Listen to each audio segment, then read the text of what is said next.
This older friend of mine set up the birth of his child. It was an at-home birth, and he was there helping out and everything. At that profound moment of birth, all he could think about was death.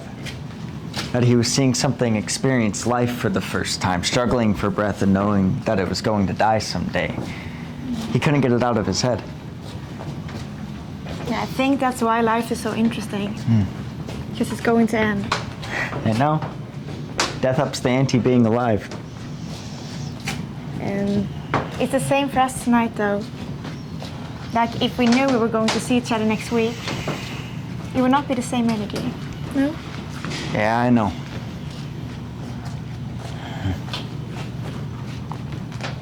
Do you think we will see each other after tomorrow morning? I don't know. What do you think? I asked you. I'm thinking how...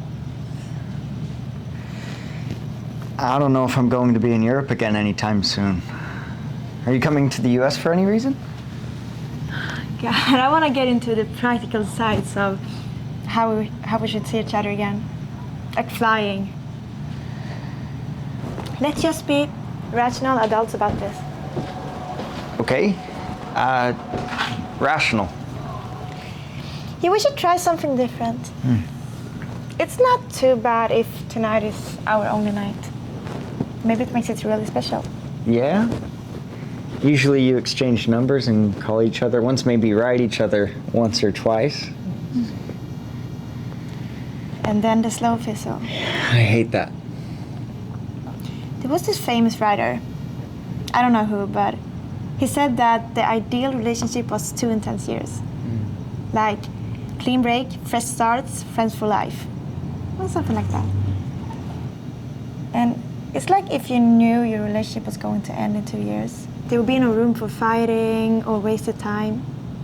There would be a lot more love and appreciation for one another. It's like if everyone you met was going to die at midnight, you will be a much more compassionate person, right? We know that everyone is going to die, but since no one knows when, there's all the room in the world to be an asshole to one another.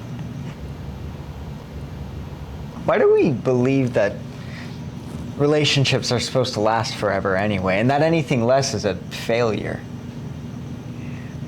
But I hate the thought that we're just these ships passing in the night. I think the only time I get depressed is when I feel that life is the series of momentary connections. I mean, of all the people you've ever known, how many of them are still in your life in any way? What happened to all the people you grew up with? Miss Van Sickle, my bus driver in first grade, what's she up to now? What kind of life is she having? But for some people, there are no real goodbyes. I think if you have a meaningful experience with someone, like a good communication, they are with you forever, in a way. So it's a deal? We'll die in the morning? I think it's the only way. I don't want to cheapen what's special about our time together. I think if we try to push for something more, it's like we're trying to commodify ourselves or something. Okay. No delusions. No projections. Let's just make the rest of tonight great.